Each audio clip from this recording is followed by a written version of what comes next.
కల్కి cinema release కు 15 రోజులుండగానే రికార్డుల వేట మొదలు పెట్టేశాడు ప్రభాస్. ఇప్పటి వరకు కల్కి నుంచి జస్ట్ ఒక గ్లిమ్స్ ట్రైలర్ మాత్రమే రిలీజ్ చేశారు మేకర్స్. ఇంకా సాంగ్స్ ఏమీ రిలీజ్ చేయలేదు. కానీ కల్కి పై అంచనాలు భారీగా ఉన్నాయి. ఆ అంచనాలను నెక్స్ట్ లెవెల్ కి తీసుకెళ్లడానికి భారీ ఎత్తున ఏపీలోని అమరావతిలో ప్రీ రిలీజ్ ఈవెంట్ నిర్వహించబోతున్నారు. రేపో మాపో కల్కి ఈవెంట్ అప్డేట్ తో పాటు ఫస్ట్ సాంగ్ అప్డేట్ కూడా ఉంటుందని అంటున్నారు. కానీ ఈ లోపే కల్కి సరికొత్త రికార్డులు క్రియేట్ చేస్తోంది. ఓవర్సీస్ లో ఈ సినిమా సెన్సేషనల్ బుకింగ్స్ తో దూసుకుపోతోంది.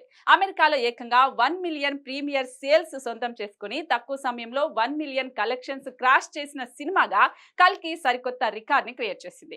ఏ ఇండియన్ మూవీ కూడా రిలీజ్ కి 15 రోజుల ముందు 1 మిలియన్ ప్రీ సేల్స్ ని అందుకోలేదు. RRR మూవీ 13 రోజులుండగా ఈ మార్క్ ని టచ్ చేసింది. ఇప్పుడు కల్కి దాన్ని బ్రేక్ చేసింది. అంతేకాదు 2024లో రికార్డుల ఖాతా కల్కినే ఓపెన్ చేసిందని చెప్పాలి. చివరిగా సలార్ సినిమాతో 100 కోట్లకు పైగా ఓపెనింగ్స్ ఇచ్చాడు ప్రభాస్. ఆ తర్వాత ఇప్పటి వరకు 100 కోట్ల ఓపెనింగ్స్ అయితే రాబట్టలేదు. అలాంటి సినిమా కూడా రాలేదు. కానీ ఇప్పుడు కల్కితో 2024లో ఫస్ట్ 100 కోట్ల ఓపెనర్ గా నిలవబోతున్నాడు ప్రభాస్. దీంతో 2023 లాస్ట్ అలాగే 2024 ఫస్ట్ లో 100 కోట్ల సినిమాలు ప్రభాస్ అని చెప్పాలి. ఖచ్చితంగా కల్కి సినిమా డే 1 భారీ ఓపెనింగ్స్ రాబట్టి సెన్సేషన్ క్రియేట్ చేసేలా ఉందని ట్రేడ్ వర్గాల అంచనా. మరి కల్కి ఎలా ఉంటుందో చూడాలి.